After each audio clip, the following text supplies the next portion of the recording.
get out of here, I told Tyler. I raced down the stairs and into the living room. Grab Alex, Tyler commanded. I lifted up my little brother and lugged him out the front door. Tyler raced right behind me. Move, move, he shouted. We ran halfway down the block before we glanced around. Not a cloud in the bright blue sky. A sprinkler chattered out streams of water, wetting a lawn. A lawnmower mowed somewhere out of sight, and birds chirped in a big tree. Some kid came whizzing by on a bike. Normal life, all around. Nothing scary in sight. I glanced back at our house.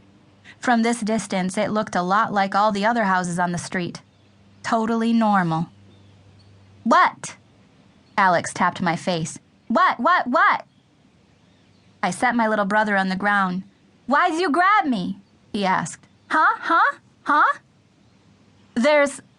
I turned to Tyler for help. There's something in the upstairs closet. Something making horrible noises, Tyler added. A monster? Alex's eyes widened. A monster? Tyler and I stared at each other. What should we say? I want a monster! Alex shouted. I want a monster! I want a monster! Alex gave his most ferocious frown. Then he let out a big growl. Cute. Maybe we better go back, Tyler said after a little while. Standing around like this is dumb. Yeah, it's daylight, I pointed out. In horror movies, most of the really scary stuff happens at night, after a power outage. We walked back. Monster! Monster! Monster! Alex chanted with every step. I don't know about Tyler, but I felt embarrassed. Spooked by some dumb noise in a closet. Sheesh. We went inside and stood quietly in the front hall, listening.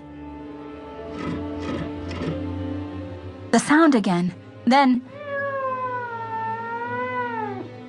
Meow, I thought. What kind of a scary noise was that?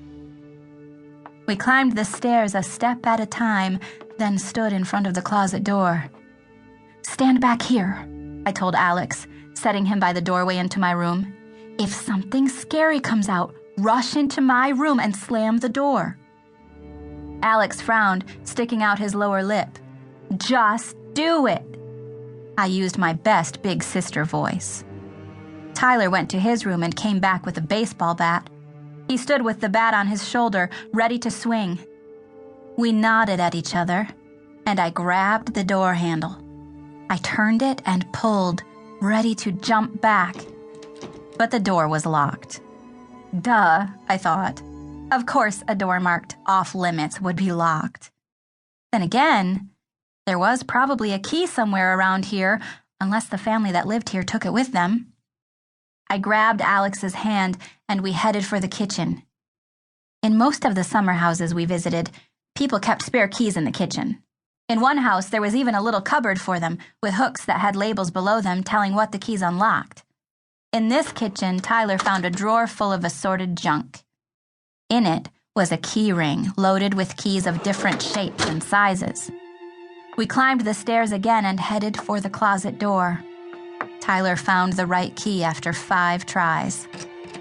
We unlocked the door, then stepped back. I flung the door open. Tyler stood poised to bonk whatever came out. Something small and gray shot out of the closet and streaked down the stairs. It went so fast I could not see what it was. At the closed front door, though, it stopped. It's just a cat, I thought. A skinny gray cat. It meowed and scratched at the front door. I ran downstairs and opened the door. The cat disappeared into the bushes. Did they leave the cat locked in the closet? Tyler asked. How could they? And how come it didn't start making noise until this morning? I wondered. We peeked into the closet. It was a mess. Stacks of sealed cardboard boxes lined walls to the right and left. Some stood against the back wall below a small curtained window.